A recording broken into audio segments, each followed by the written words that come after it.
Mark 4 ପର୍ବ। ସେ ସମୁଦ୍ର କୂଳରେ ପୁନର୍ବାର ଶିକ୍ଷା ଦେବାକୁ ଲାଗିଲେ।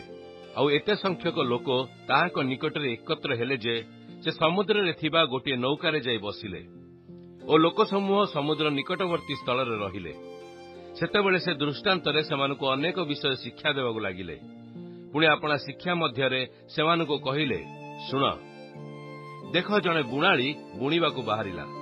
ସେ ବୁଣୁ ବୁଣୁ କେତେକ ବିହନ ବାଟ ପାଖରେ ପଡ଼ିଲା। ପୁଣି ଚଢ଼େଇମାନେ ଆସି ସେଗୁଡ଼ିକ ଖାଇଗଲେ। ଆଉ କେତେକ ଅଳ୍ପ ମାଟି ଥିବା ପଥୁରିଆ ଭୂଇଁରେ ପଡ଼ିଲା ଏବଂ ବେଶୀ ମାଟି ନ ଥିବାରୁ ଶୀଘ୍ର ଗଜା ହେଲା। କିନ୍ତୁ ସୂର୍ଯ୍ୟ ଉଠନ୍ତେ ଜଳି ପୋଡ଼ିଗଲା ଓ ଚେର ନଥିବାରୁ ଶୁଖିଗଲା। ଆଉ କେତେକ କଣ୍ଟା ଗଛଗୁଡ଼ାକ ମଧ୍ୟରେ ପଡ଼ିଲା।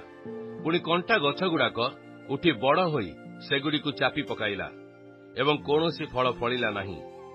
ପୁଣି ଅନ୍ୟ କେତେକ ଭଲ ଭୂଇଁରେ ପଡ଼ିଲା ଆଉ ଗଜା ହୋଇ ବଢ଼ି ଉଠି 30 ଗୁଣ, 60 ଗୁଣ ଓ 100 ଗୁଣ ପର୍ଯ୍ୟନ୍ତ ଫଳିଲା। ପୁଣି ସେ କହିଲେ, ଯାହାର ଶୁଣିବାକୁ କାନ ଅଛି ସେ ଶୁଣୁ। ସେ ଏକାକୀ ଥିବା ସମୟରେ ତାହାଙ୍କ ସଙ୍ଗୀମାନେ ଦ୍ୱାଦଶଙ୍କ ସହିତ ତାହାଙ୍କୁ ସେହି ଦୃଷ୍ଟାନ୍ତଗୁଡ଼ିକ ବିଷୟରେ ପଚାରିବାକୁ ଲାଗିଲେ। ସେଥିରେ ସେ ସେମାନଙ୍କୁ କହିଲେ, ଈଶ୍ୱରଙ୍କ ରାଜ୍ୟର ନିଗୂଢ଼ ତତ୍ତ୍ୱ ଜାଣିବା ନିମନ୍ତେ ତୁମ୍ଭମାନଙ୍କୁ ଶକ୍ତି ଦିଆଯାଇଅଛି, କିନ୍ତୁ ସେହି ବାହାର ଲୋକମାନଙ୍କୁ ସମସ୍ତ ବିଷୟ ଦୃଷ୍ଟାନ୍ତରେ କୁହାଯାଉଅଛି, ଯେପରି ସେମାନେ ଦେଖୁ ଦେଖୁ ଜ୍ଞାତ ହୁଅନ୍ତି ନାହିଁ, ପୁଣି ଶୁଣୁ ଶୁଣୁ ବୁଝନ୍ତି ନାହିଁ, କାଳେ ସେମାନେ ଫେରିଆସନ୍ତି ଓ କ୍ଷମାପ୍ରାପ୍ତ ହୁଅନ୍ତି। ପୁଣି ସେ ସେମାନଙ୍କୁ କହିଲେ, ତୁମେମାନେ କି ଏହି ଦୃଷ୍ଟାନ୍ତ ବୁଝୁନାହଁ? ତେବେ କିପରି ସମସ୍ତ ଦୃଷ୍ଟାନ୍ତ ବୁଝିବ?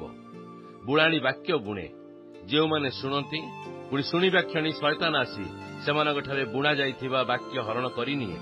ସେମାନେ ବାକ୍ୟ ବୁଣା ଯାଇଥିବା ବାଟ ପାଖ ଭୂମି ସଦୃଶ୍ୟ। ସେହିପରି ଯେଉଁମାନେ ବାକ୍ୟ ଶୁଣିବା କ୍ଷଣି ଆନନ୍ଦରେ ତାହା ଗ୍ରହଣ କରନ୍ତି, କିନ୍ତୁ ସେମାନଙ୍କଠାରେ ଚେର ନ ମାଡ଼ିବାରୁ କ୍ଷଣକାଳ ମାତ୍ର ସ୍ଥିର ରୁହନ୍ତି, ପରେ ବାକ୍ୟ ସକାଶେ କ୍ଲେଶ ବା ତାଡ଼ନା ଘଟିଲେ ସେହି କ୍ଷଣି ବିଘ୍ନ ପାଆନ୍ତି। ସେମାନେ ବୁଣା ଯାଇଥିବା ପଥୁରିଆ ଭୂମି ସଦୃଶ୍ୟ।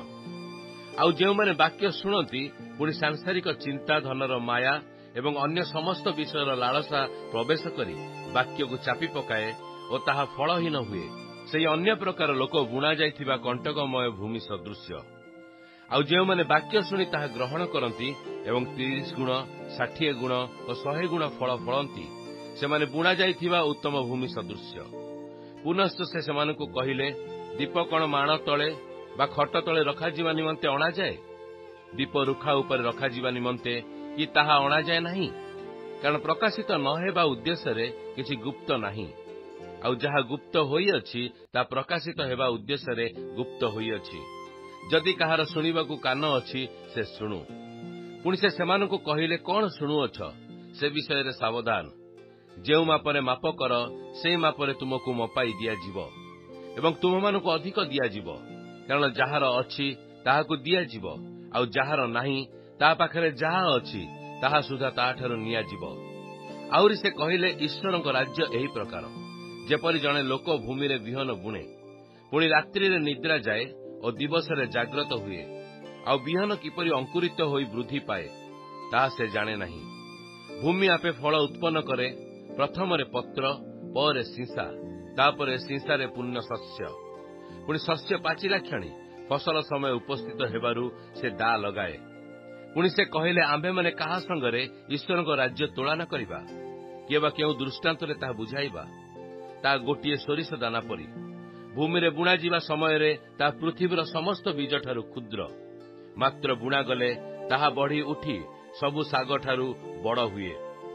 ପୁଣି ତାହାର ଏପରି ବଡ଼ ବଡ଼ ଡାଳ ହୁଏ ଯେ ଆକାଶର ଚଢ଼େଇମାନେ ତାହାର ଛାୟାରେ ବାସ କରିପାରନ୍ତି। ସେ ଏହି ପ୍ରକାର ଅନେକ ଦୃଷ୍ଟାନ୍ତ ଦ୍ୱାରା ସେମାନଙ୍କ ବୁଣିବା ଶକ୍ତି ଅନୁସାରେ ସେମାନଙ୍କ ନିକଟରେ ବାକ୍ୟ ପ୍ରଚାର କରୁଥିଲେ।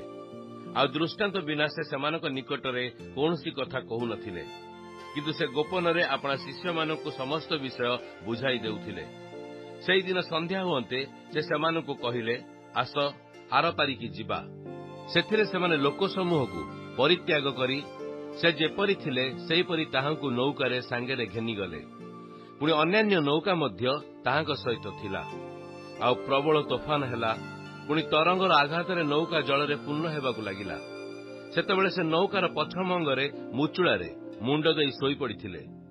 ଆଉ ସେମାନେ ତାହାଙ୍କୁ ଉଠାଇ କହିଲେ, ହେ ଗୁରୁ, ଆମେ ମଲୁ, ଆପଣଙ୍କର କଣ ଚିନ୍ତା ନାହିଁ? ଏଥିରେ ସେ ଉଠି ପବନକୁ ଧମକ ଦେଇ ସମୁଦ୍ରକୁ କହିଲେ, ତୁ ନିହ, ଚୁପ୍ କର। ସେଥିରେ ପବନ ବନ୍ଦ ହେଲା ଓ ସବୁ ଧୀର ସ୍ଥିର ହେଲା। ପୁଣି ସେ ସେମାନଙ୍କୁ କହିଲେ, ତୁମେମାନେ କାହିଁକି ଏଡେ ଭୀରୁ? ଏ କଣ ତୁମମାନଙ୍କର ବିଶ୍ୱାସ ନାହିଁ? ସେଥିରେ ସେମାନେ ଅତ୍ୟନ୍ତ ଭୀତ ହୋଇ ପରସ୍ପରକୁ କହିବାକୁ ଲାଗିଲେ, ଏ ତେବେ କିଏ ଯେ ପବନ ଓ ସମୁଦ୍ର ଉଭୟ ଏହାଙ୍କର ଆଜ୍ଞା ମାନନ୍ତି?